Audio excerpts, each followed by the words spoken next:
Hey, how you guys doing? Thanks for being on. I guess for both of you, maybe Josh, you could start first. It's a big opportunity. You're playing a Big 12 team on the road. They're ranked 16th on ABC. Just kind of how excited are you guys for this opportunity? Maybe, be a statement game and really Mhm. put last year in the rearview mirror. Definitely. I mean, we have the opportunity to go make a statement on the national stage. We're 11 a.m. kickoff on ABC. I mean, the country's going to be watching, and we can see really what we're made of this Saturday.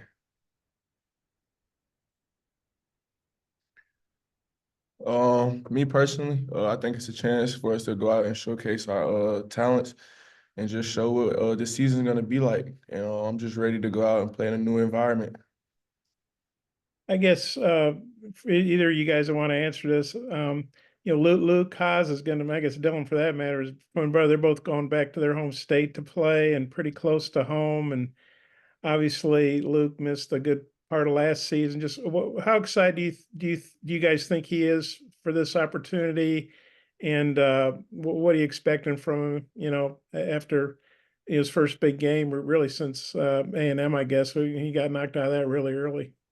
Yeah, I would say having the opportunity to go and play in your home state. I was able to do that last year. It's definitely special.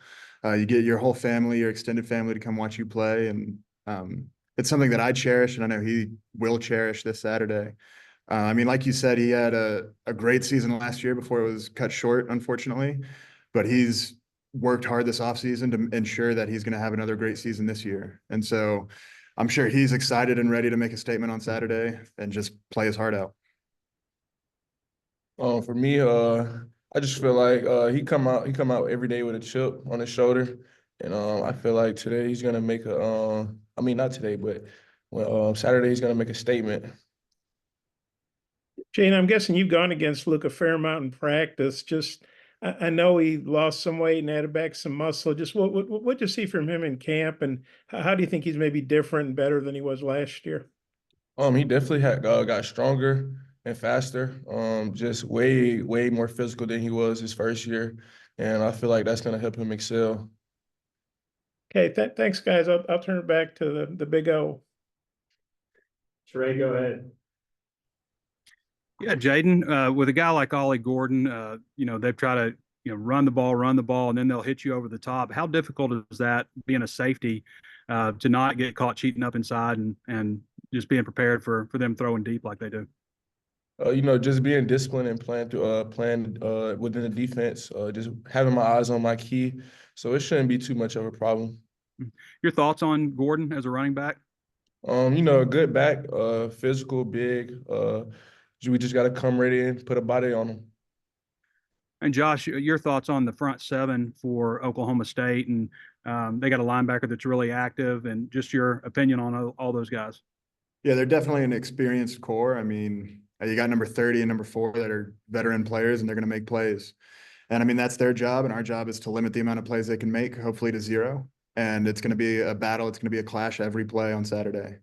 And so we're preparing right now, getting in the playbook, watching film to ensure that we know our responsibilities, we know our assignments, and they're doing the same thing. And so it's just going to come down to Saturday who can perform. They've got a guy on their defensive line, Colin Clay. You may have heard some of the guys talk about him. He was at Arkansas back in 2019, same class as Eric Gregory. Your thoughts on him up front on the defensive tackle spot? You'll probably be going against him some. Yeah, no, I'm excited. I mean, I'm sure EG can touch on this later, but uh, yeah, I mean, I'm sure he has this game circled on his calendar since he got to Oklahoma State. And so he's going to be ready. We have to make sure that we're ready for him. Thanks, Jackson. Jayden, what was it like lining up next to TJ this weekend or last Thursday? Kind of his first real meaningful, start and game action. What'd you see from him? Everything that he's shown in practice, he showed it on the field last Thursday. It's just excitement every time he's on the field. I can trust him. The defense can trust him. We know that he's going to do his job, and when the players comes to him, he's going to make that play. How have you seen him most improve? Since the start of spring and the fall into where we are now. Just his speed and his power he got way faster, way stronger, and just his mindset towards the game has changed a lot.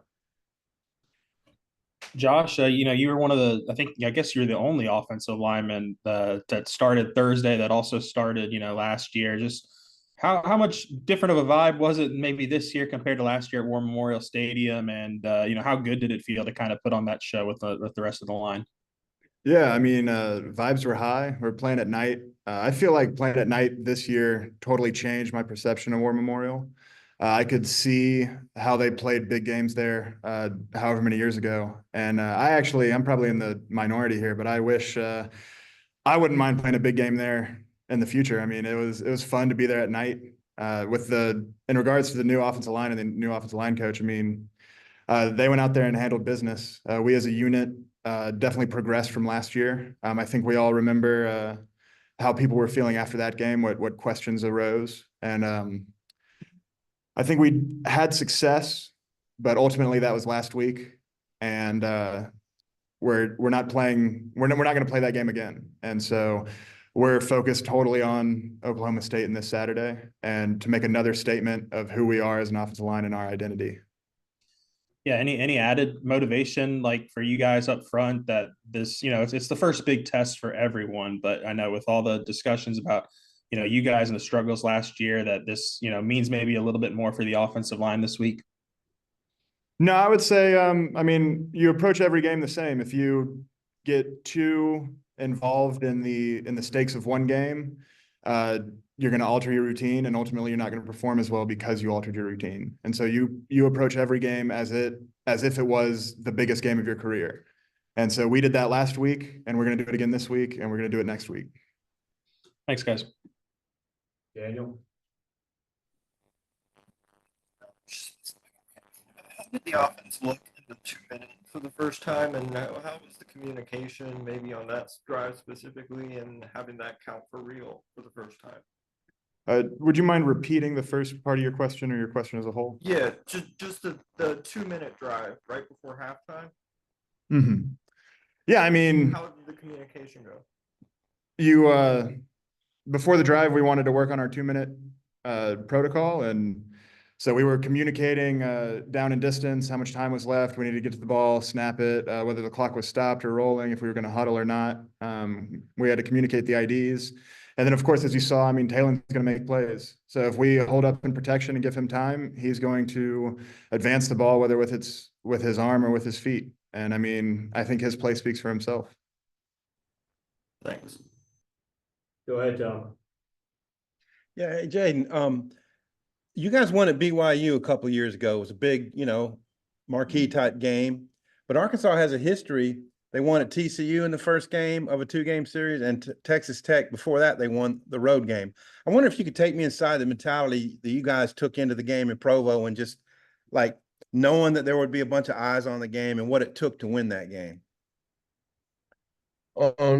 Just like Braun was talking, we just approach every game as it's the first one, as we approach the first one. So we're not looking at this game no different than we looked at the first one. We're just gonna come out, do our job, and prepare the same way we've been preparing. But the mindset you had to go into BYU, the way y'all played that day, can you remember like what it felt like that, you hushed the home crowd, that kind of stuff? You might have to say that question for EG. I didn't make it to that game. I was hurt, so I couldn't really tell you. Jayden, I'm sorry. That slipped my mind. Yeah, I'll add that we're approaching this week as a business trip. We're going there to handle business, and that's our approach and that's our mindset. All right, and then the helmet communications. Did you hear Talen's response to like how things were going with Coach Petrino and how smooth that went? I didn't hear Talen, but I can hear Coach Petrino during practice. So yeah, I think it's going to be a benefit to us, and I won't overstep my bounds. I'm not too comfortable with the communication. I don't really know what all the ins and outs, but I'm sure it'll be a benefit to us. Yeah, Jayden, how did it work for you? I mean, were you able to hear all the calls clearly and all that? Yes, I was. It worked great. Just how we use it in practice, we use it like that in the game, and it just went great. Are you mic'd up? You have it? I didn't know that. Yeah. That's so cool. So who was the green dot after you came out? Who got it next? Stephen Dix. Okay, thanks, guys. Ethan, I saw you hop on here. Go ahead. Yeah, for both of you, just being seniors this year, I know it's a big game this week. How are you maybe taking it in a little bit more than maybe you did, at the start of your career, just kind of this last go around? This will be my first time playing them and my last. So I'm trying to go in as a team. We're trying to go in and just get it done and start fast and have a big dub and have fun out there on the way back. Yeah, I'll say earlier in your career, you always, let's say you have a big game and it doesn't quite go your way. The mindset after that is always, oh, next year we'll get them. Next year we'll do this. Next year we'll do that. I mean, sitting here as a senior, there is no next year. And so I have this is like he said, my only time playing Oklahoma State. It's my first and last. And so I have to handle business this weekend. I don't get another shot at it. Thanks. All right, Bob, wrap this one up. Okay, a lot of newcomers on the team, but you guys are a couple of holdovers, returners, whatever they say these days. And last year, you guys had so many close games, 1-5, I think, in games decided by one score. This one probably is going to be close, first of probably many close games. How do you feel like you guys are ready to flip that script and win the close games and then turn that record around? I think Josh? it comes to your attention to detail. I mean, when you're in a one-score game, you're talking about 2, 3, maybe 4 plays that if they go a different way, you win. And I think if you look at last year, that's a good example of that. In each of those one-score games, if we had 3 plays go our way, it's a whole different season. It's a whole different result. And so succeeding in those 2 or 3 plays that decide the game comes down to your attention to detail. And we've worked on that all off season. We've worked at that through camp and in practice this week. I say the same thing, and also consistency come with that. You got to be consistent. Everything we doing in the first half, you got to be able to do it in the second half at a high level. And I feel like that's something that we've been working on, and I feel like we'll get that done this year. Yeah. When you're talking about a 4-hour game, it's hard to stay focused mentally. And so you have to have the mental toughness to be locked in and engaged all 60 minutes of game time. And I think that's what ultimately separates teams in a close game like that. You think you guys are ready to do that, or more ready than last year, maybe? I'm confident in my team. I don't think I know we're ready. I say, well, I know as a home team, you like those night games. As a road team, I'd imagine you like those 11 a.m. games where the other fans don't have all day to get tanked up and everything. Do you feel like that's a big advantage that it's an 11 a.m. game and it's early in the year? And last year, South Alabama went in there and knocked them off, and Cuddy was on that team. I think he had a pick 6, and also you guys have had a couple extra days. To me, that all plays in your all's favor. I was wondering how you all felt about those factors. I'll just say we approach every game the same, whether it's a morning kick or a night kick. Me personally, I love noon games. I feel like that's college football at its finest. I think the big games should be played at noon. Same for me. Okay, I'm right there with you. I love those early games. And I just had one more for Jayden. We talked to Cuddy a little bit in the preseason, but he's gone over there and the South Alabama put on those guys pretty good. What have you maybe gleaned from him about playing over there in Stillwater, since I guess he's the only guy on the team that's done it, I think. And does that make you feel good that the Cuddy, one of his teams, already gone over there and knocked him off? I say it doesn't make me feel any different. We don't really talk about it too much because it's a new game. So we just got to come in there with the mindset to win. Okay, I'm good. And Josh, I think you're probably ready to run for mayor of Little Rock. No, I don't know about all that.